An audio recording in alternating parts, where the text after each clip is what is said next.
Welcome to Revolutionary Motion, where we show you tennis from a different perspective.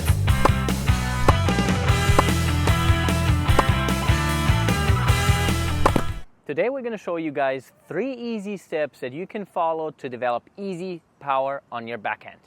The first step that we're talking about is upper body rotation. So if you're trying to hit your backhands, contrary to what most people think, it's not a forward motion with the arms that creates power on your backhands. It's actually you turning your whole body through the shot. So it's very important that you use your right shoulder to create a rotation, a clockwise rotation that helps you to propel your racket forward.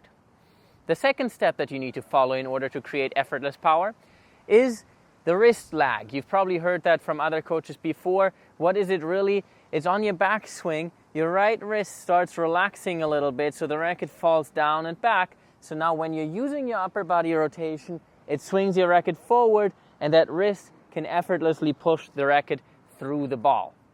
And now the third thing that you have to take care of in order to create easy power on your backhand is that you're making sure that you're not thinking about topspin too much, because what most people tend to do when they're trying to create topspin is that they drop their racket really far down and now the ball is pretty high in comparison, which means that now they have to swing up and thus they're using a lot of power into the spin rather than putting that power into the forward motion. So what you want to do for that third step is making sure that your racket swings forward through the ball on the contact point. And that's really, really important, because otherwise you can use all these other 2 points and your power is just not going to transfer into forward force, but instead into topspin, which means that it's still a bit difficult shot to deal with for your opponent, but you won't put your opponent under pressure through simple speed of the ball alone. So let's take a look at the conclusion here. Number 1 is that you're trying to rotate through the ball. Number 2 is that your wrist lags, so it gets pulled and you have that whipping effect on your backhands just like you would have it on your forehands.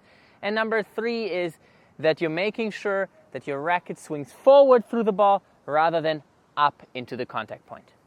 And now here we see a couple of examples of me and Kata hitting a couple of backhands, and you can clearly see how my upper body rotates a lot into the shot before the contact point happens. My wrist lags, and I also swing forward very fast rather than wasting a lot of energy on spin. And the same thing goes for Kata here with a slightly different form.